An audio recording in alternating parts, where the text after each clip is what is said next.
They say that if you really want to know a topic, teach it. And I have to say this is true, so I could have given you certainly an academic view of attachment, and in fact there's lots of academic theories about attachment, because we look at it with children bonding and not bonding, and all these psychological theories of attachment. And as you might imagine, Buddhism takes a different view, somewhat different view. And again, there was this woman who asked me, she goes, Mom, she calls me Mom, she goes, Mom, how can you love without attachment? Because she was always getting hurt. And I think that is such a common experience in this world. People becoming attached in relationships and then leaving the relationships and getting hurt. And so we decided Buddhism has something to say about this. So one of the interesting things about the Tibetan Buddhist system, now, Tibetan Buddhism came out of India. They might have done this in India before. I don't know. But one of their approaches, and it's not necessarily all Buddhist approaches, but certainly out of the Tibetan system with which we are more familiar, they have this approach of studying how the mind works. Just how does the mind work? And they call it lorig.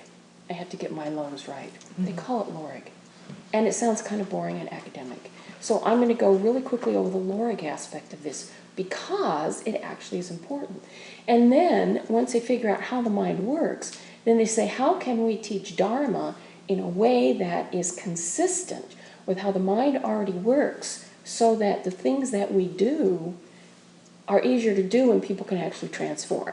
So you can approach it as, this is how the mind works, I'm going to beat down the mind so it doesn't do this anymore, which is one approach. It's a little bit tougher. And I'm not certain it gets the same result, or you can say, this is how the mind works, knowing that I can catch it and correct the direction, so that what I'm doing is in accord with how the mind works, but correcting the difficulties that arise because we tend to go on this direction rather than maybe that direction. So with that as a basis, this is the wisdom that has come out of the lorig explorations of how the mind works. And I want to give you, number one, just an example that I can show you the pieces of that. I want to show you this. See this? Just to get this, for those of you who might be a little bit nearsighted, I just want to show you this. Can you see this? All right. Now, maybe say on the phone what it is. No, I'm going to let the people say what it is. I'm not saying what it is. I'm sorry. They're going to have to wait. There's a method here. There's a method to this. What is this? It's a cup. It's a cup. Anybody else have any other? And what do you think about this cup? Beautifully decorated. Okay, beautifully decorated. Holds liquids. Holds liquids. Or holds anything, I guess. Right. That's true. I suppose I could put dirt in here if I wanted. It has a handle. It has a handle. You probably know if you like it or not, if you find it attractive or not. Now, you don't live in the building. This cup lives in the building. If you lived in the building and you saw this cup in the cabinet with all the other cups, and you were going to get a cup, what might your response be? Don't put it in the microwave. Don't put it in the microwave. He's saying that because there's some gold, some metallic gold in the design, and so you're concerned that that would cause problems in the microwave. What else might you be doing with You this? have to make the distinction, is this my cup or is this someone else's cup? Is this my cup or someone else's cup? What if it belonged to the group? Do I want to use that cup versus any other cup? Because I like it or don't like it? Because I like it or don't like it. Do I want to use this cup versus, huh? Because it's big. Okay, to some people, this would be big, and it would hold a lot. Have you seen some of my mugs? They're big. Even bigger. They're bigger. Somebody gave me one that's enormous. Okay, so you might make judgments based on its size, its shape. Someone said it's beautifully decorated, versus a cup that I might not think is beautiful, I might say, I want to use this one. I might even think, I want to get to this one before everybody else. And kind of, even though it's not really mine, leave it in my room a lot so that, you know, I get to use it. Do you see what I'm going with this? Okay. Okay, so these are, this is how the mind works, and the Tibetan Buddhists have identified them as the 5 all-accompanying mental factors. Number 1 is feeling. Well, first of all, there's a base mind, or pure awareness, which is just, I hold this up, you may not have even noticed it here, your attention was drawn to it, and you knew there was something there. Okay. Then, there is a feeling attached, which is an immediate sense of pleasure or negativity associated with the object. If somebody had beat you over the head with a cup when you were a kid, you might have a feeling of negativity. Discrimination immediately happens. A value placed on an object because you examine the qualities. Now, the examination of the quality is not necessarily correct discrimination, but you do make a discrimination.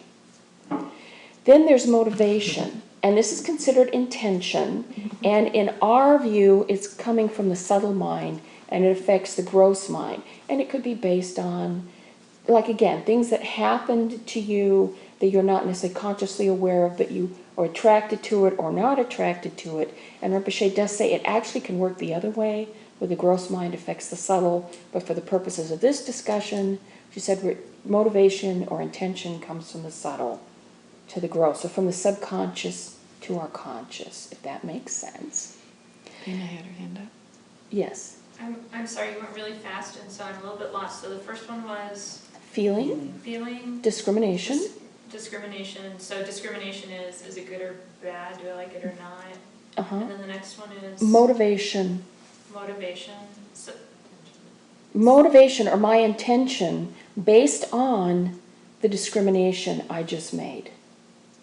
so can you give me, I'm sorry, you said a lot about it, but can you give me an example that's related to this cup?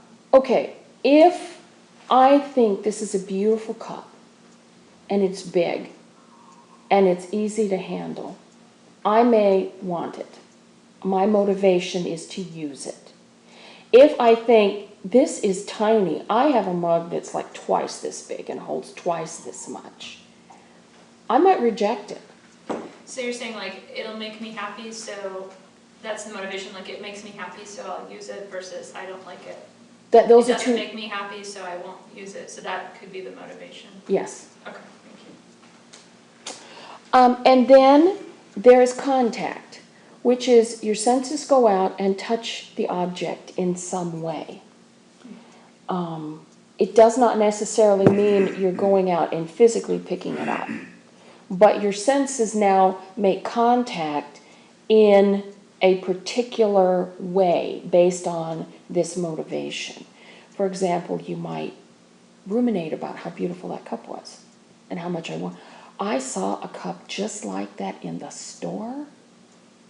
I wonder if I should go back and get it. Okay, I may not have even touched it, but my senses are involved in this contact.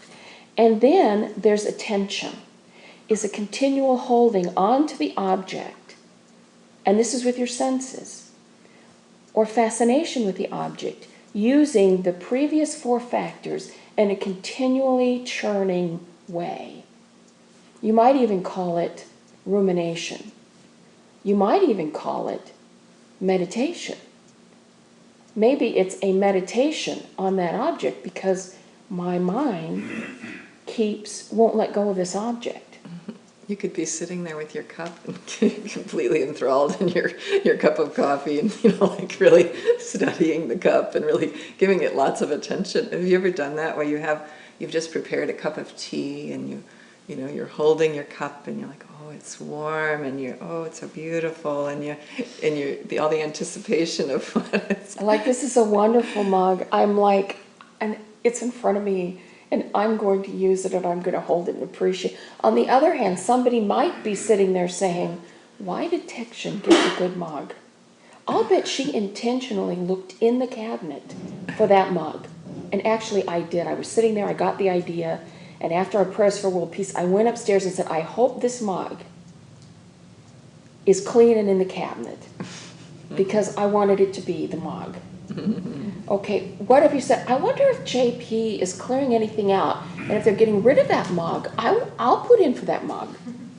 And somebody who was really having difficulty might say, I know where they keep the mugs in the cabinet. I'm just going to go sneak in, and no one's going to realize that mug disappears. I mean, there's different ways of attention. Or you might think, I got my own mug. I don't care. I mean, is this making sense a little bit?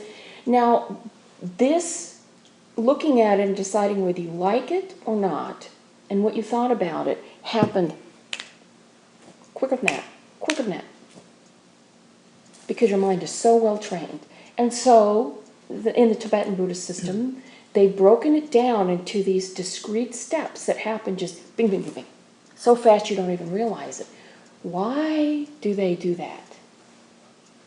I have a question. Can you describe again, what are these the 5 discrete steps of? Of our interacting with things or phenomena in what's called the desire realm. We live in what's called the desire realm in Buddhism, and that means the beings who exist in this realm exist, and desire is part of our existence. So these are the steps how our minds desire something. And I'm going to say desire can be I want it, or I want to hold it away and push it away from me. We can desire to have it, or we can desire to reject it. But it's how this arises. And it's simply, I'm not going to say it's good or bad, it's simply like if the sun comes up, the rays hit the plants, photosynthesis occurs, there's a series of steps. This is simply the series of steps of how that functions. But it may not be in that order, right? Aren't these are the mental factors that they're not necessarily They happening in actually an say order. that this happens in that order, Mhm. and then we churn them. And when we start churning them, all kinds of things can happen. But that this is like they would bing, bing, bing, bing. And that it originally happens in this order, and then, as they say, we churn them around while it's maintaining our attention. Why is it useful to know this? Well, let me give you an example. My brother, who he loves to do magic tricks. It's just fun. And he'll do it for kids' birthday parties and whatnot. And to most people, it's a delight. You know, he does this cute magic trick, and it's wonderful. And how did he do that? But if you're a magician and you want to know how to do it, if you understood how did he create this illusion, then you're not trapped in the illusion. You may enjoy it or you may not enjoy it, but you have choices about the fact that this is an illusion. How is the illusion created? How is this illusion created in our mind that this is something that I may want to have, I may want to reject, or I just don't care about. It's not important enough to me that it matters. I care about other things. And when we're talking about loving without attachment, one of the things we need to know is, how does this attachment piece, or on the other hand, rejection piece? Because if somebody we love doesn't love us back, what do we tend to do? So it works both ways. What's the process? And so this is just a basic introduction to that process.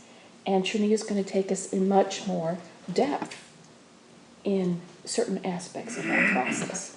Yes.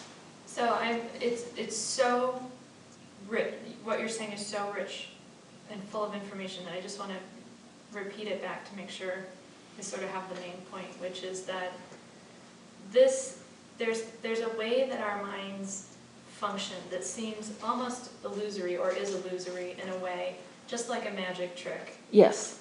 And we're trying to unpack something that happens so fast that it's magical, Right. so that we can understand how our minds function in a way that causes us to desire something or not desire something.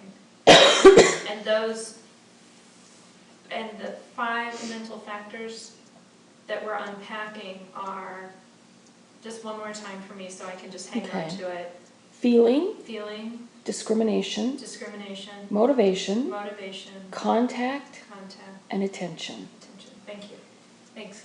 And I almost wish I had something to write them down. We could probably spend an entire hour on each one, and we're not going to. Oh, we could probably It's spend a just to week on give each you the overview, and then as we talk, you'll see where in this. And so once we understand and we've unpacked the illusion, and it's no longer magical, it's logical, then we can evaluate each one and see where are the points for intervening so that the result is not suffering. Does that make sense? Yeah, my question, I'm very interested in these types of ways of breaking things out in terms of our attention. And so my question is, I can see how if we're going towards something or going away from something, all of these 5 things would happen. If we're truly indifferent, as sometimes we are because we can't respond to everything in our environment, Right. if we're truly indifferent, would you say we jump out after the motivation step? I have no motivation, this has nothing to do with me. Or would you say we jump out before the attention, which is the continued holding? Or would you say we go through all 5? Looking at this, it would make logic to me we jump out after motivation because it's simply, I'm neither attracted nor am I rejected. I just don't care. And in order to want to go out and contact the object, I have intention of the motivation. So the contact would be a pulling it in, or the contact would be a pushing away with my senses. Now I'm using my hand, but it may not be a physical pushing away or pulling in. There's all kinds of other things that I can do. So it makes logic to me that at this point we jump out at motivation because we just don't care. Has But nothing to do. It has nothing to essentially. do with me. Yeah. Okay. And I think we should also clarify that this is how the ordinary mind works. And I think that when you are awake and you are in a state of being, that you don't necessarily, I don't think you necessarily do this. I mean, I think, so I don't know if you want to comment on that, but it's not like we're saying you're supposed to do this with everything you experience. These are the mental factors. This is how the mind works. This is... Well, in the teaching that I got this out of, that Rinpoche gave back in 2001, she was actually saying how to use these same steps to practice Dharma, to motivate yourself to do your practice, and to use them in a virtuous way. Now that could be the preliminary or the intermediate. Yeah. Since this is the way my mind works, I'm going That's to right. use it to my benefit to create eventual awakening. Once we're awakened, is this how the mind works? I think we need to ask an awakened being that, because I can tell you, Yeah. like, yes, Yeah. Pema. And you talked a little bit about this neutral mind, or not neither grasping nor having aversion. And I think that when we start this practice, for me, it seems like when we start this practice that, you use the terms we just don't care, or we have no opinion about that particular thing. It kind of passes us by because there's so much else to pay attention to. That it sort of doesn't make it onto the radar to have Right. a strong opinion about it. But I would also think that there's another kind of, I want to say neutrality, but I'm not sure that that's the right word. In higher, in more developed forms of practice. This is true, and we're going to get to that We're later. going to get to. We're going to get to. Pema wanted to make sure we didn't mix this up with a higher level of neutrality that is in fact beneficial, and I just want to alert her we're going to get there, don't worry about it. So this is just, knowing that these are the steps give us, number one, this is an object for mindfulness. We can suddenly become more aware of ourselves having done this. And so I kind of think of Chonyi as the mindfulness queen of the Sangha. Oh, I don't know about that. Because she teaches it and has been practicing it so many years. So at this point, I'm going to... Well, thank you, Thekchen. This is very interesting and extremely relevant, and lots for us to contemplate. And, as we thought about this topic, we thought, to learn how to love without attachment, we must first understand what is attachment and the effects, how attachment affects the quality of our relationships. Because we're talking about the topic loving without attachment is in terms of our relationships with others. So we thought we'd explore what is attachment, how does it affect the quality of our relationships, how might it be harmful, and then we have some thoughts about how to love without attachment, like the kind of then the implications, and we have a few practices that we thought we might try to introduce us to this. So we're going to start with what is attachment. And so I'd like to ask you, what are your thoughts on what is attachment? How would you define it as you think about relationships? What does it mean? In our culture, often it's an ownership. You're mine. Mm. Or it's Okay. my cup.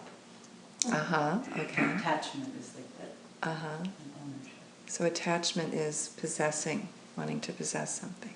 Okay. Anybody else? Thank you, Lynn. Mm-hmm. I guess I get a couple of connotations. One is grasping. I enjoy this now, so I want more of it in the future. And another would be, how is this a benefit to me? What am I getting out of this? It's because of what I'm getting out of it that I become attached.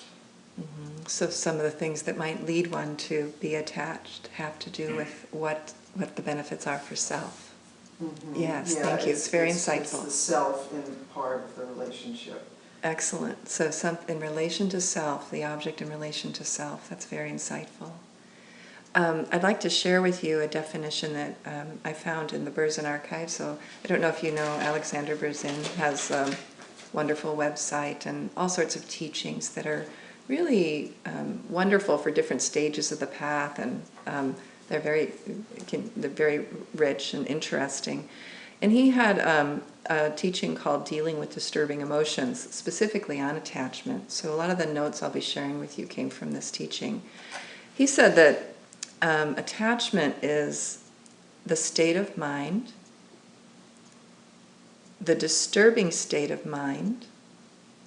So it's not just a state of mind, but it's classified as a disturbing state of mind, which exaggerates the positive qualities of something and downplays or ignores the negative qualities or shortcomings. And as we think about like why this is labeled a disturbing state of mind or emotion, when you hear state of mind, you can think emotion as well. It's because attachment disturbs our true happiness. Attachment always disturbs our true happiness and can also lead us to act in destructive ways or harmful ways.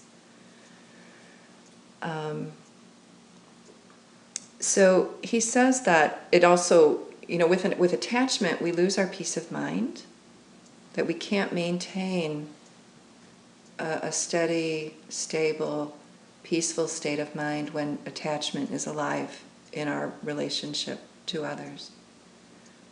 And we also can lose our self-control because of attachment. And we know all sorts of horrible things can happen from strong attachments where people are murdered because of jealousy, right? Because that belongs to me and you've taken it, or even, whatever. But he said attachment is based on two things. And is it Marilyn? Marilyn? Marilyn, yeah. So Marilyn talked about one... no, actually, we'll come to your point in just a little bit. But the two things are the one we already mentioned, the exaggeration of the positive qualities of something, or which we think are the positive qualities of something. And the second is the belief that that object of our attachment is something solid, something outside of us, that we see in relation to us, separate from ourselves, that possesses these inherently positive qualities. So if we look back at our 5 all-accompanying mental factors, Mm-hmm. we're talking about the discrimination phase quite a bit. Mm-hmm. Anyway. Yeah. Okay.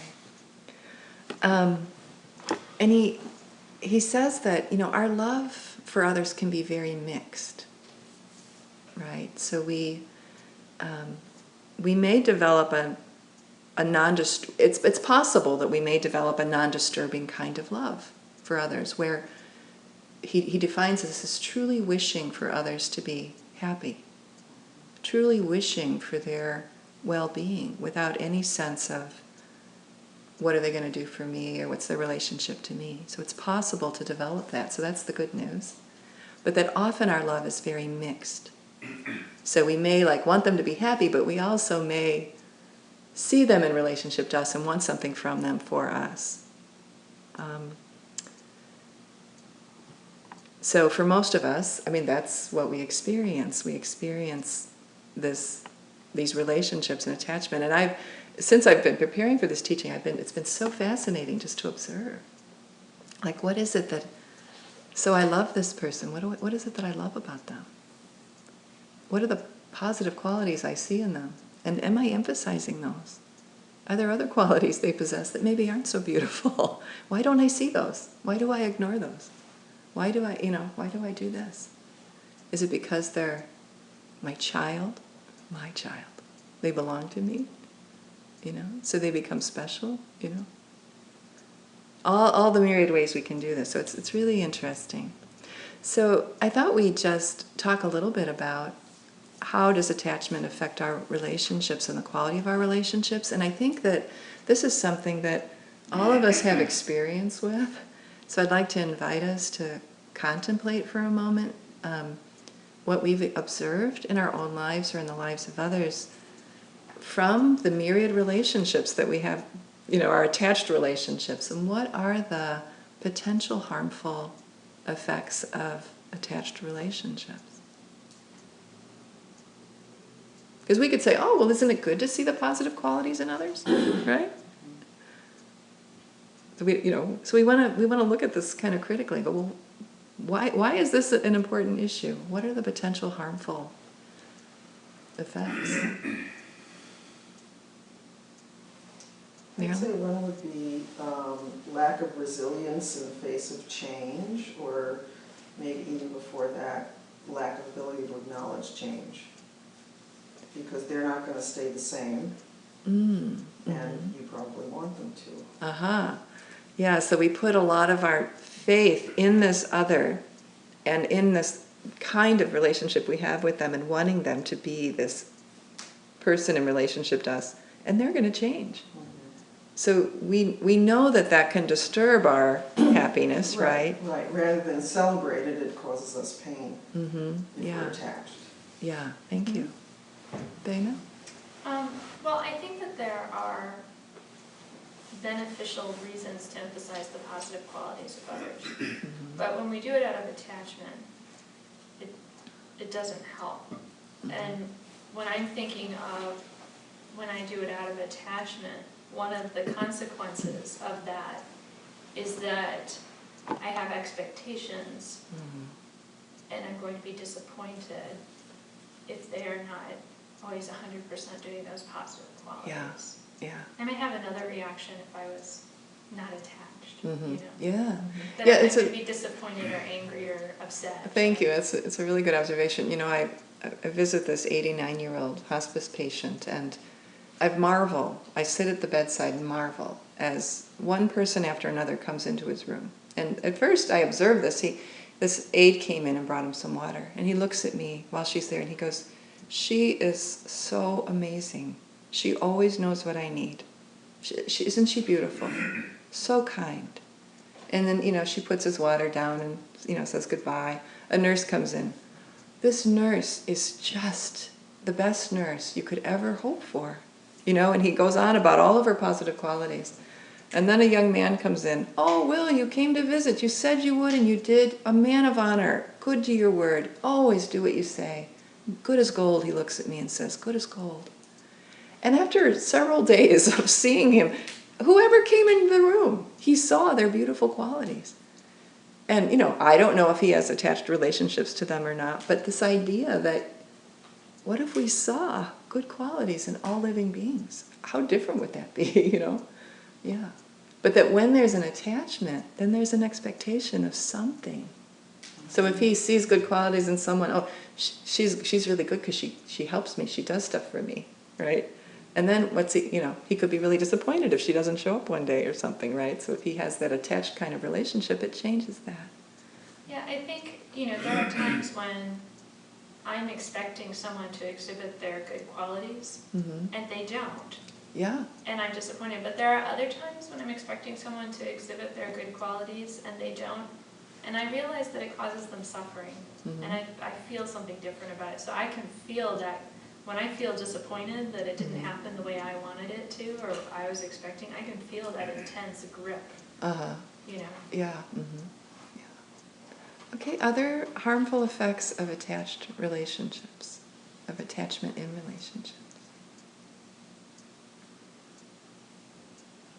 I got a whole long list, but I thought it'd be much more fun for you all to share. I would share a please. little story. Yeah. I'd been a student of Rinpoche's for just a couple of months, and I was doing healing touch at a monthly thing we did in Milwaukee, where we went into a low-income area, and there was a place, and we would do healing touch, and if people could afford, they would give a donation to the place we were doing it, and if not, they didn't, and it didn't matter. So I was working on this one woman who came in, and all she told me is she had some pain in her legs or whatever, and I was doing something very basic, and she was, you know, laying there in a very relaxed, almost meditative state. And I'm done later, and I'm like, well, how was it for you? You know, what were your experiences? How's your pain?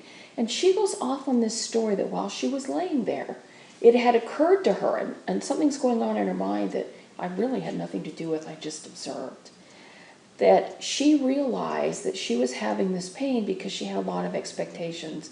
At work, there was a lot of stuff going on that she didn't like, and she wanted people to do things a certain way. Her kids were growing up, and she was afraid that her husband and her kids were kind of getting distant from her, and that they weren't doing what she wanted, and she wanted them to do certain things and behave in certain ways, and she wanted everything to be a particular way, and she was working really hard. And she even said she was grasping. She was grasping after all these people at work, where she was having difficulty, and home where she was having difficulty, to do certain things and be a way she wanted them to be. She wanted to kind of be in control. And it suddenly occurred to her that she didn't own them, that her family was loaned to her by, you know, God or whatever, that her family was loaned to her, she didn't own them, and she didn't own the people at work. And if she just relaxed and enjoyed them, then she wouldn't have to be so upset all the time. Now, this is something that went on in her mind, and I hadn't talked to her. I haven't. And so I'm like, wow, that's quite a realization, because that's not just an intellectual. I mean, down to her core, she realized this dynamic she was in, and that it was harming, and that there was another option. She even realized what she could do instead. So I didn't see her for about a year or two, and I saw her again, and I asked, how are you doing? And she was involved in some, I don't know, Tai Chi class or dance class or whatever at the same place. She says, oh, it's wonderful, everything's great at work. My family's never been happier. My husband and I, our relationship are better than it's ever been. The kids are doing great. She didn't lose all her relationships when she stopped grasping after that. Yeah, it's so just, I thought that, wow, enhanced. that was amazing. Yeah, thank you. Lynn? So when I'm attached, I want certain behaviors out of the people, so there's a control thing that has come up. Yeah.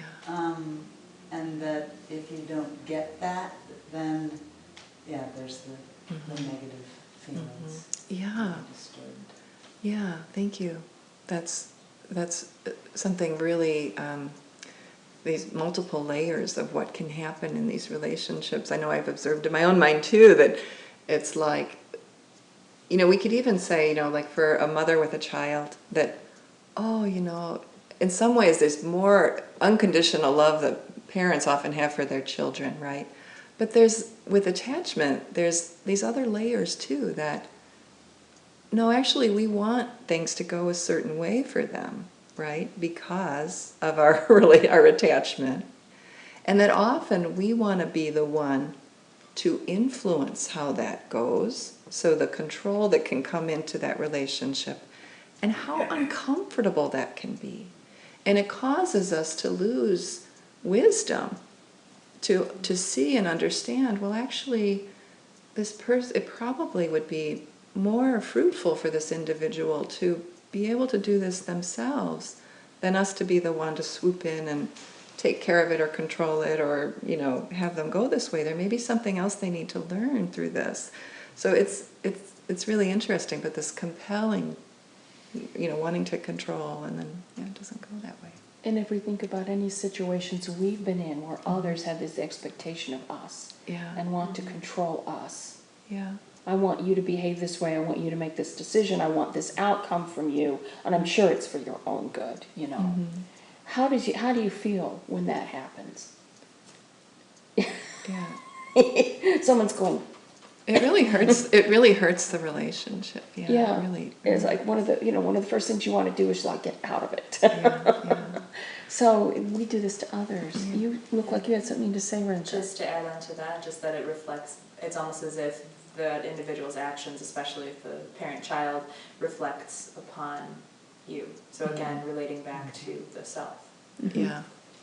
Yeah, and there's all layers of this too, that, parents who want their children to dress a certain way or to behave a certain way in public, and I mean, sometimes you're sitting in a restaurant and you can hear conversations going on at the table next to you, and, when the child is, no, you sit still, you don't do that, and it's just like, oh man, it's like so uncomfortable. Right, pull the family honor. Yeah. Yeah. So I'm just going to share some of these things from my list, and then we'll move on to this next piece. But with attachments, we often want exclusive rights to the other. That we actually want to feel really special, and we want them to see us as very special. We know jealousy can arise very easily. This is a clear related dynamic. When we have strongly attached relationships, we can't tolerate the thought of being without them. And for many, this can play out in these intense fears of losing them, fear of their dying, fear of them leaving. And often what people do, I've seen many people in relationships when they are really attached, they're afraid of losing the person, and they literally push them away because of their insecurities and grasping.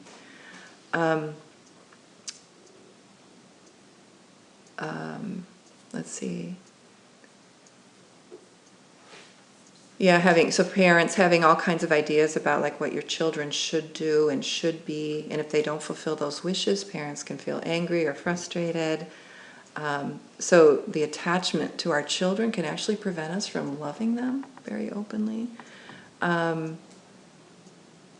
We can experience, if we don't have the relationship we want, but we really want it, we can experience that longing desire. Gotta have it. I mean, that's this intense, suffering that people can experience in trying to secure a relationship.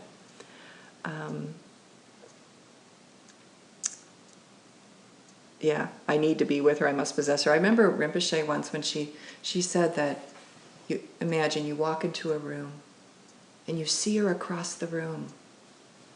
And before she even opens her mouth, you've gone through this whole thing, like all of this discrimination and all of this valuation, and all of a sudden you're like in love and you have to possess her, you have to have her. And she hasn't even opened her mouth yet. And you have this relationship with then you pursue. You go on pursuit, you try to obtain and so that you can possess this being. And you never, she said, the second before you saw them, you actually saw them. After that, you're not even seeing them. It's all this relationship you have with this idea of this person. And then a few weeks go by. You're in a relationship, you got him, and it's like, you've changed. You're just not the person I fell in love with. You've changed so much, and then there's all the suffering of that.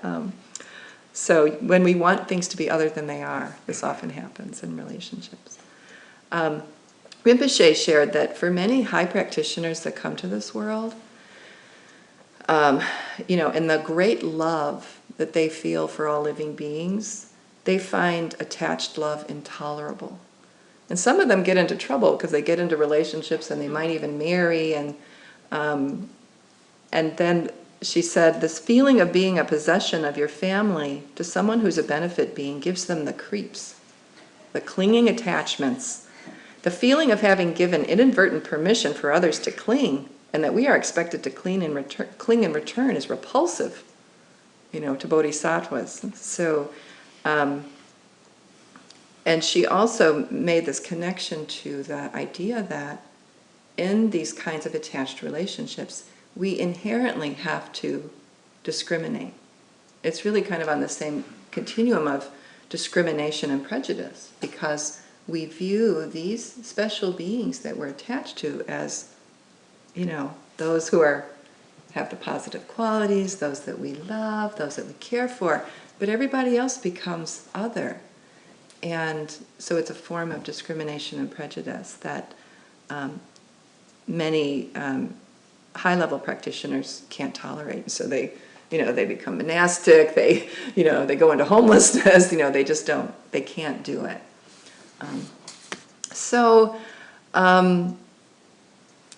Any other comments about this? Kind of just the difficulties of attached relationships before we move on and talk about how to love without attachment, how to move away from this? I think one, Something you and want to say? it's actually in here. Mm-hmm. And this is something that people will bounce to when we talked about being disappointed, and I don't think we realize the intent to which people will bounce. Mm-hmm. If the person doesn't love us back or doesn't meet our expectations, we get upset and angry, and then I don't love you anymore. And then we go to the pushing away and aversion. And Rinpoche will say you're just as attached to what you hate as what you love, because it's the same dynamic. Yeah. So then I hate you and I have to tear you down and see you fail and push you away, and nobody loves me. Everybody just takes advantage of me. Nobody appreciates me. Why can't I give any love? I think I just want to die. Okay, do you see what I mean? So we can go deeper and deeper into that, and it's actually the same thing, but with a different, same reasoning, but we don't get what we want. So then we flip to the other side, and as if this flip is the cure for that, and it does not leave us in a healthy middle. Does that make sense?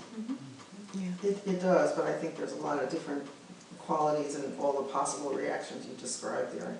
One is possible loss of self-esteem, if you take it upon yourself. The other, more pushing away in anger response, might be more about anger or hurt or resentment. I think they're all negatives, but I think there are a whole bunch. It's a whole bunch of different potential responses to this right. disappointment. Right.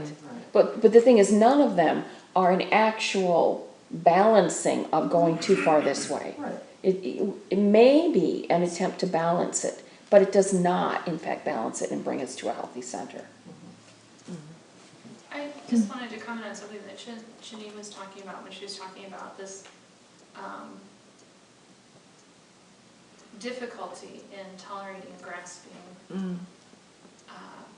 grasping love, or love of attachment-based love. I think that there's a confusion in our society around why people become ordained and why people become meditators. So I just wanted to ask a clarifying question, because I think what you were saying was probably not that they were running away out of the inability to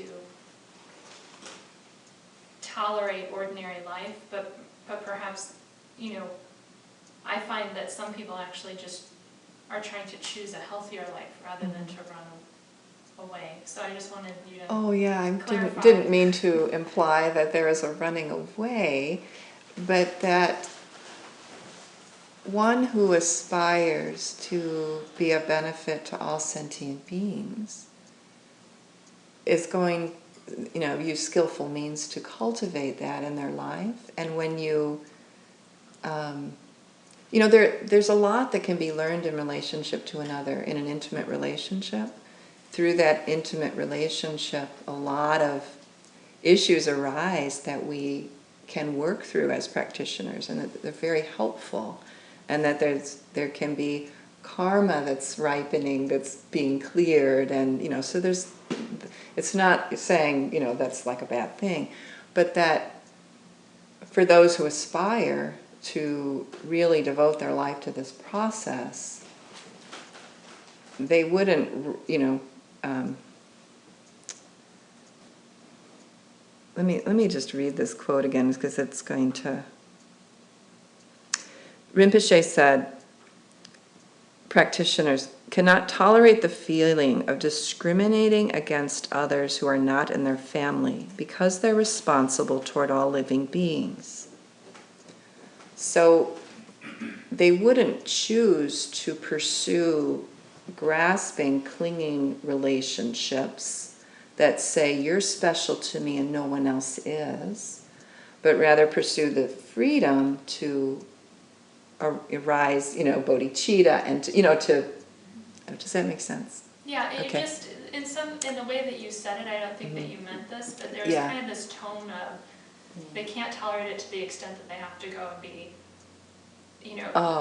cave meditators or, Yeah. But I think what you meant was, They wouldn't choose to. they wouldn't choose to do it Yeah. because there's a different way that they want to Yeah. be, Mm-hmm. in a way that they're developing healthy dynamics. Mhm. And I think that sometimes people are confused about monastics and Mhm. ordained and things like that, thinking for some reason they can't tolerate ordinary life. Mhm. But actually they're making choices in order to cultivate particular things, like you just clarified. Love for all sentient beings. Yeah. Yeah. Well, I Yeah. think another way to explain it that might even be easier to understand, if I have a significant other, whether I'm married to them or I'm in a relationship with them, if I have a significant other that I have by default given them permission to be closer to me than anyone else by virtue of agreeing to this relationship, maybe I'm in love with them, and it can even be a mature love, where I want them to be happy and I'm not grasping. Nevertheless, by virtue of creating this particular type relationship, I have given them permission to be closer to me and to expect to be closer to me. And by virtue of the fact that I have given them permission to be here, I am by default making sure everyone else has to stay out there because I've given this special person this place, or maybe I increase it to include my children. So now I've given this special group of people this place by default, without even consciously choosing, by default. Everyone else has to be out there. And for some people, that is unbearably sad. Although I have to... Unbearably sad. I have to say, though, because if you have, so we're practitioners, and so we're both working on our, development. And so practitioners who are in pursuing the wish to be of benefit to all sentient beings, and they're on the path together, and they're facing forward together on the path, it's not necessarily that they're, There's a healthy way to do that, Yeah. and that's what we're talking about. But don't want you to think that because people choose to become monastic ordained, that it's because they can't deal with the intensities of these personal Yeah. relationships. It could be because, Yeah. I mean, I was married once, and if that had been a good relationship and I became a practitioner, then I'm not going to say, okay, Yeah, yeah. Okay, well, I think we're going to move on because we have a half hour now, and we want to talk about how do we do it right. move to a different way of being. And so how to love without attachment. So one thing is that we need to understand the root of our attachment. So why do we have attachment? And in fact, other disturbing states of mind as well. But the deepest cause of attachment is, Berzin says, unawareness of reality or of truth. And this can be unawareness of both relative and deep truth of how something exists. Okay.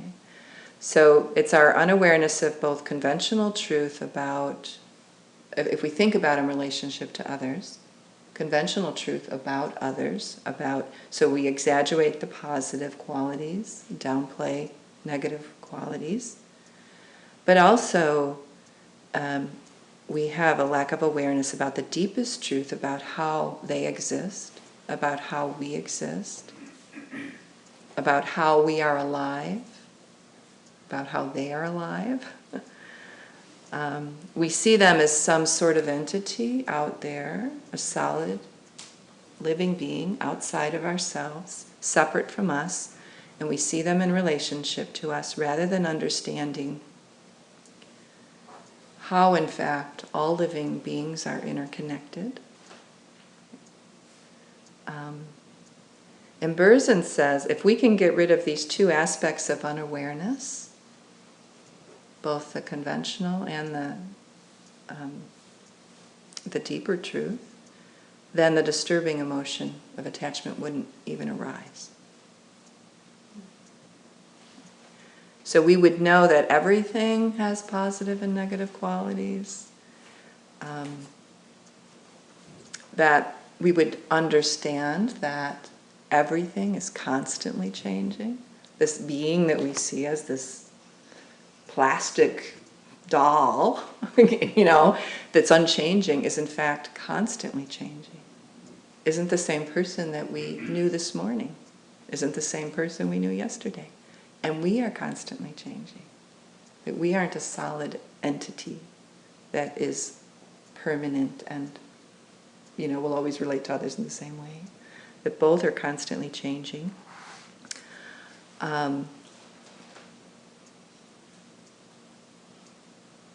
the other thing related to this, Rinpoche has said that you cannot know unattached love until your self-cherishing is gone.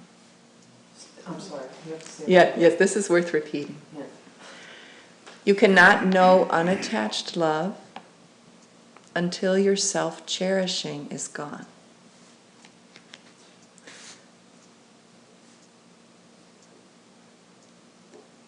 At this point, for people who may be watching this, who haven't heard the term self-cherishing and aren't familiar with it, it may sound like, until I don't value myself, but in fact that's not what it means. Self-cherishing is egocentrism. It's me first. Others exist to make me happy. Everybody else is a player on the stage of my world. Do you see what I mean? I am the center of the universe. And we look at people, I know people who think that way. But in fact, and we all think that way to some degree until we become quite far along the path. And when we don't think that way anymore, we're enlightened. So Yeah, it's thinking in terms of I, me, and mine. yes. I, me, and mine. Yes. And seeing others in relationship to I, me, and mine. They're mine, they're not mine. Yeah. They're separate from me, they're not separate from me. Cherishing They're nice to myself. me, they're not nice to me. They Yeah. have something they're going to do for me or not do for me. It's all relationship to the I, to the ego. And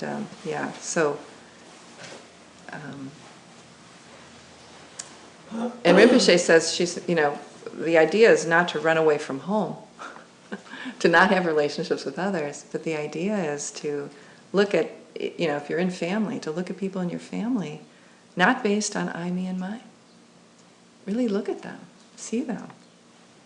See them in their totality, see them in their changing nature.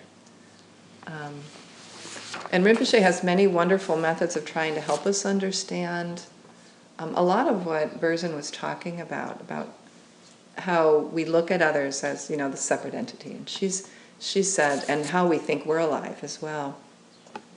And so she has wonderful methods of trying to help us to understand how we are alive so that we can get a better grasp on this and loosen this idea of I, me, and mine a little bit.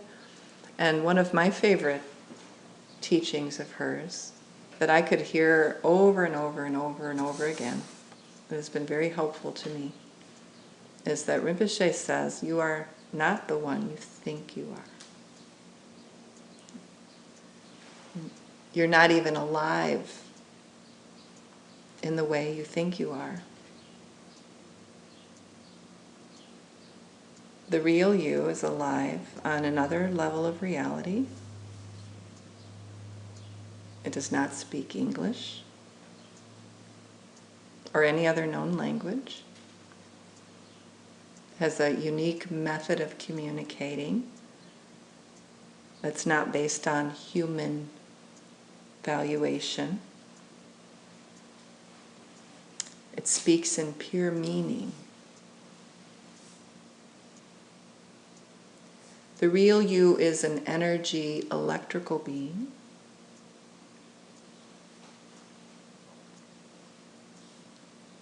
And it's so sensitive that it cannot be here in its natural state.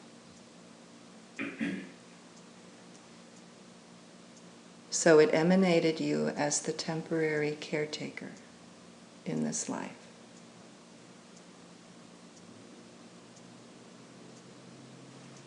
Your actual being is a long-lived being. And when you come to the end of this life,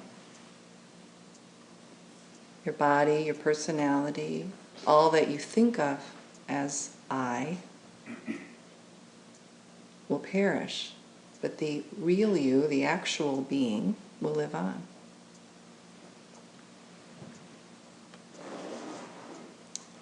And this actual being is on an evolutionary journey to perfection. Just as you are, all of the other beings we're in relationship with also have this being alive, this actual being. Hello. Hi. Hi. Nice to see you again. Yeah. Good to see you. Oh, hi. Len? Okay. So, others don't belong to us. Everyone we're in a relationship with, they're also in this process of development.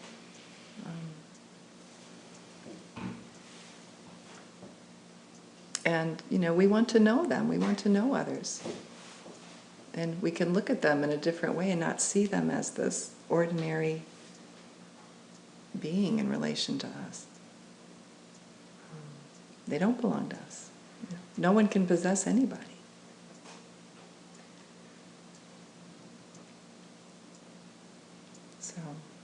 So that's one thing, is understanding the conventional and the deeper truth about how we're alive. Okay? And then the second thing is the need to cultivate equanimity. And this is where Pema was talking about, there's a higher form of not caring, and it's not caring in a way of saying, well, I just don't care. But it's not caring in a way of saying, I have an equanimity toward others without expectation, without pushing them away, without pulling them and trying to own them. But I have, equanimity is even mind. I have an even mind that can accept others as they are and work with them where they're at and not feel that I have to be in charge of that process. I can benefit them without. I'm trying to describe a little bit of even mind and this feeling of equanimity. So it's not an I don't care, it's an I don't care in relation to they're mine, so I care because they're mine. It's more like I care how things work out for them and their happiness, but I don't have to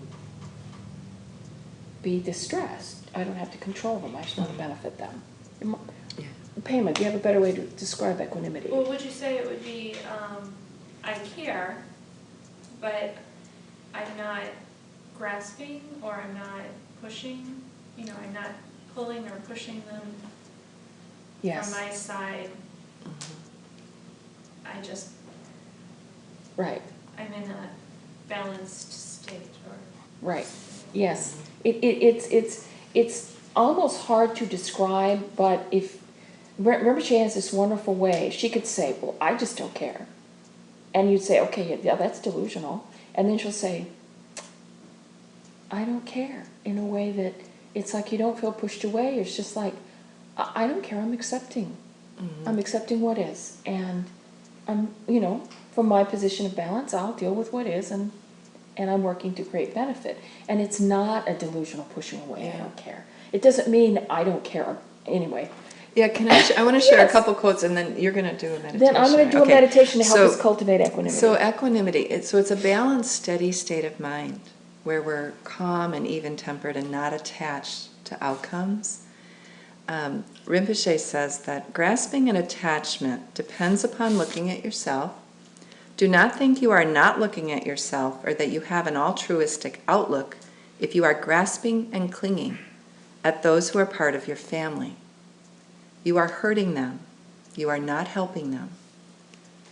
You are hurting yourself. You are not helping yourself. You cannot have equanimity and family grasping. We do not ask you to leave your family, we ask you to stop grasping. In the Tibetan system, we believe that others have value because they are dear, because they are suffering, because they are so much in need of our care. And so we learn how to care for others without regard to our relationship to them. They do not have to love me in order for me to care for them. This is Buddhist equanimity.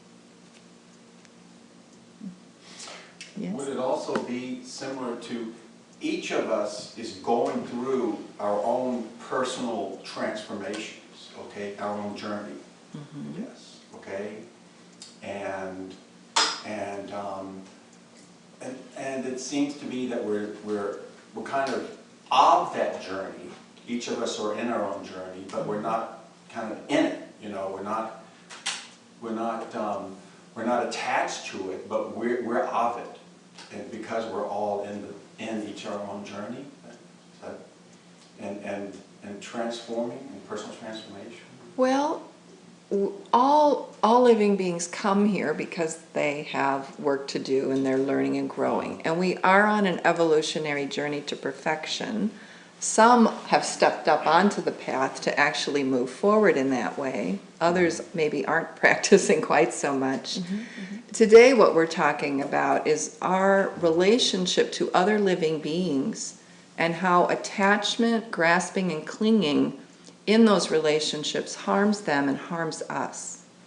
And so for those who are on the path to perfection and who are wanting to practice a higher way of living their life, that we're kind of trying to introduce some of the ways that we can be thinking about this and we can be practicing to cultivate equanimity in our relationships so that we can love more purely, more openly,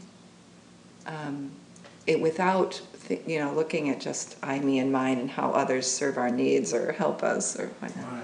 Yeah. Yeah, that's a... Pamela, you had Okay, something to thank you. say? Well, I think, to me, what you're talking about is a pretty tall order. And we could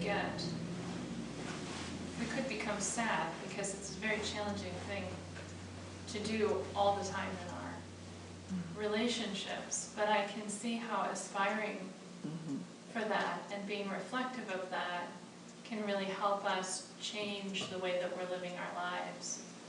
And one of the And to things- know it's possible. To know it's possible. And also one of the things that I found really helpful is our nonviolent communication class, because it helps us identify the feelings and needs that we have and sort of makes that process of deciding what benefits me, deciding what I need or what I can get from that cup or that person, it kind of makes that part of the process become really clear for me. Like, oh, I'm attached to this person or this situation because I'm trying to get I have these feelings and I'm trying to get these needs met for me.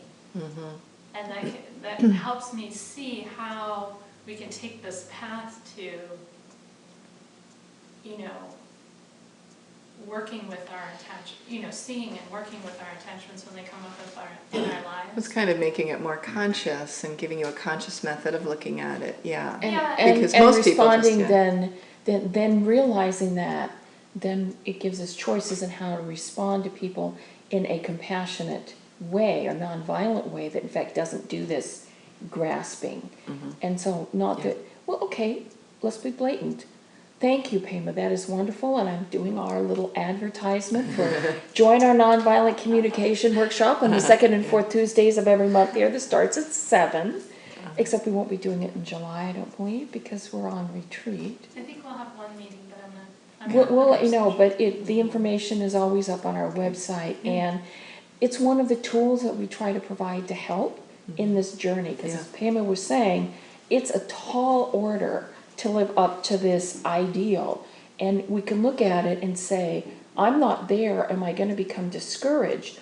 Or saying, this is the ideal, I value it enough to put effort into the steps. And one of our goals then here is to provide tools. Yeah. Another tool we have is Wednesday nights, and it will certainly be every Wednesday in June, and then repeatedly throughout the year, we have a loving kindness workshop or meeting here, seminar, that meets on Tuesday nights from 7 to 8:15 or 8:30. Wednesdays from 7 to 8:15. And June leads that. And loving kindness is a wonderful method for transforming our mind and helping us develop this equanimity so that we can be kind without grasping. And it's another tool, and it's one that we want to experience today. And when we were talking about discrimination, the value we place on an object, that we think it's wonderful and we want to grasp, we think it's awful and we push it away, or maybe like, it's not important to me. To overcome all of those three and to develop this kind equanimity in our state of mind. And so, if you don't mind, Yes. we will spend the rest of our time together practicing this simple meditation that I'll lead you through. So you can put down your books and your notes, and I want to assure you that it is being recorded, it is being audio recorded, it is being video recorded, it will be posted. You don't need to take notes. So if you'll just get in a very comfortable position. If you need to move around, you've been sitting a while, if you need to change your weight around and balance yourself, take a few deep breaths in and out.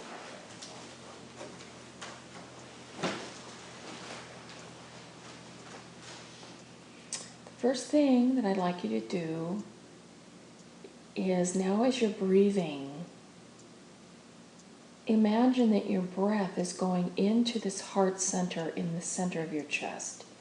It's not your physical heart, but it's an area in the center of your chest. And breathe into and out of there so that that area, your awareness goes there. You feel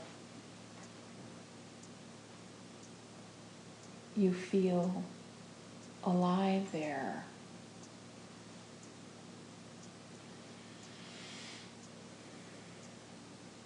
And rest there.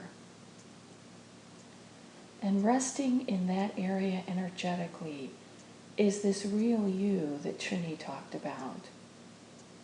It's the real you alive inside. And sometimes that real you may feel discouraged or unappreciated. But it really serves us well and has the best intentions.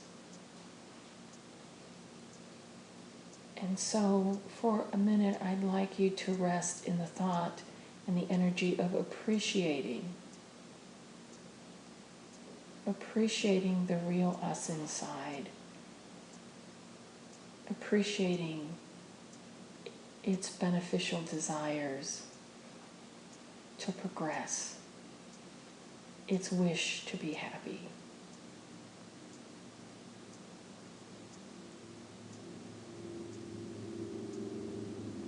And from this area, produce a feeling of loving kindness, gratitude, appreciation, warmth, friendliness toward yourself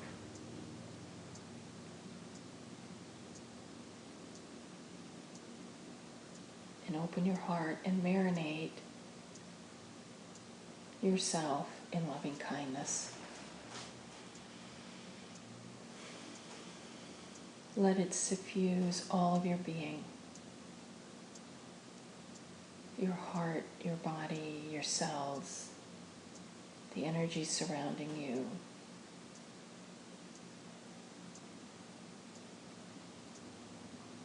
May I be free from suffering. May my true self be free from suffering.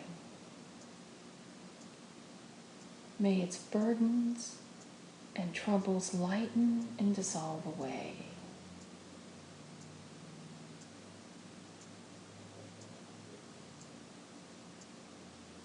May I experience great happiness, good health, and long life.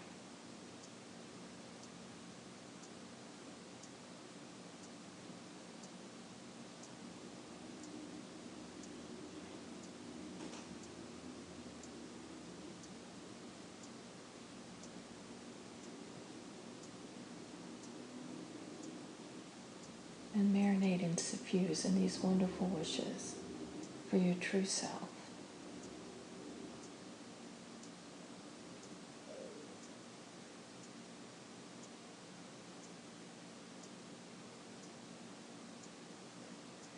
Now from this platform, imagine before you a seat. And in this seat, set someone who is dear to you. Choose one individual. It could be a family member, a dear friend, it could be a pet, but a living being who is dear to you. And from this heart, send them loving kindness. Let it permeate them and suffuse every bit of their being, their actual self on the inside, on the evolutionary journey, and the appearance of them on the outside that you see, all of them. May that one be free from suffering.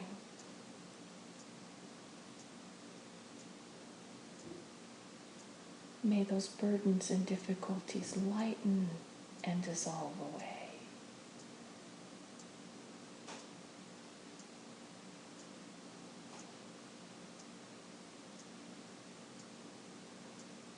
May they experience great happiness, good health, and long life.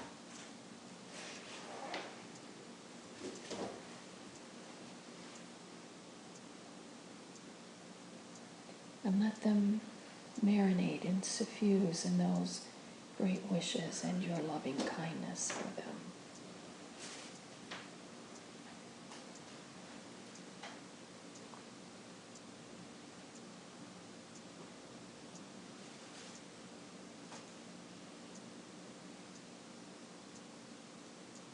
Now in this seat in front of you, place someone who is a virtual stranger.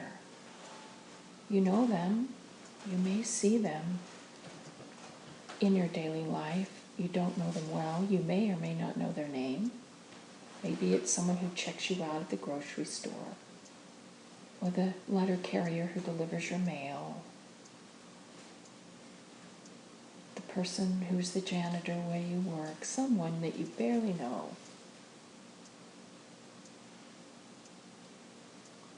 You may not know them well enough to particularly feel that you care about them. Neither do you know them well enough to feel you want to avoid them. They're just another being in this world. But they are a being in this world. And as such, they have value. Even though you don't know them, it doesn't really matter. They're a living being. And suffuse them with loving kindness. Let it marinate all of their being. May that one, whoever they are, may they be free from suffering. May their troubles and burdens lighten and dissolve away.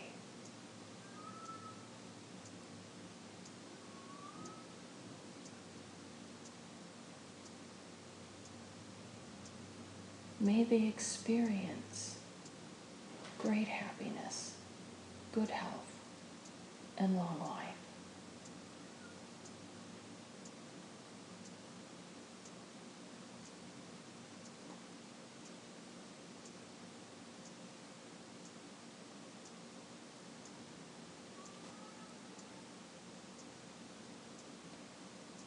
Now, in that seat across from you, imagine someone who's a bit of a challenge.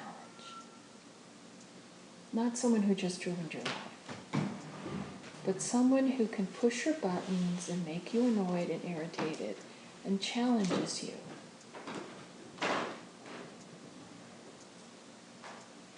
They're also a living being, and they have value and worth. Imagine how wonderful it would be if they had no suffering.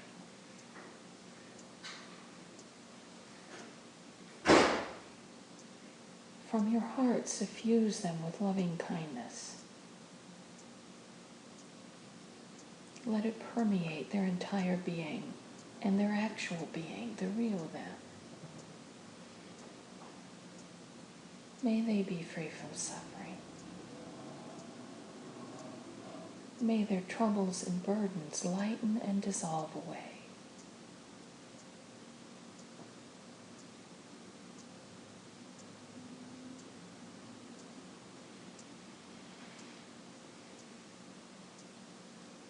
I can almost imagine them with their troubles gone. What a wonderful person. I want to get to know them better. May they experience great happiness, good health, and long life.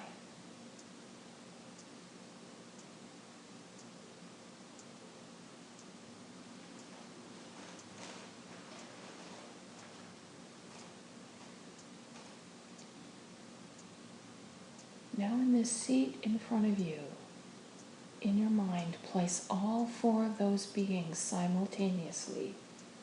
Yourself, a dear one, someone you barely know, and this challenging person. And simultaneously send all four loving kindness. Let it suffuse them and permeate them, and let them marinate in it.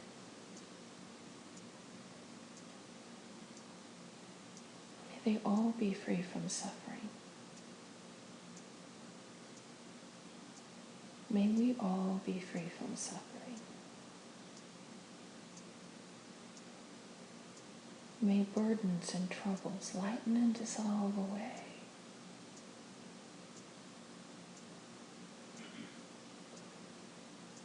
May all experience great happiness, good health, and long life.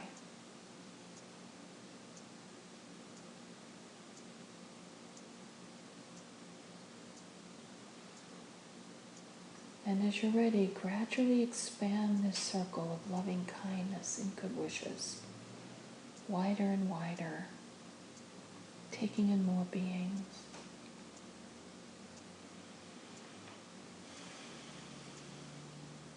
Until it encompasses the entire world and all beings that you know and don't know, that you can imagine and those you can't. Let the entire world be suffused with your loving kindness. May all be free from suffering. May all burdens and difficulties lighten and dissolve away. May all beings experience great happiness, good health, and long life.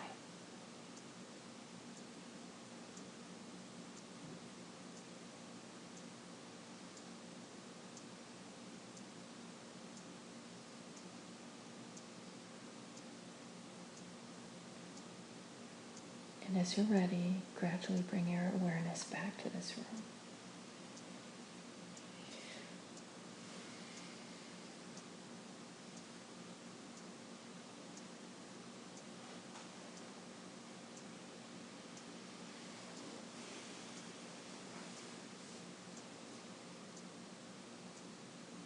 And from this place of equanimity and loving kindness, we can greet the world and those in it.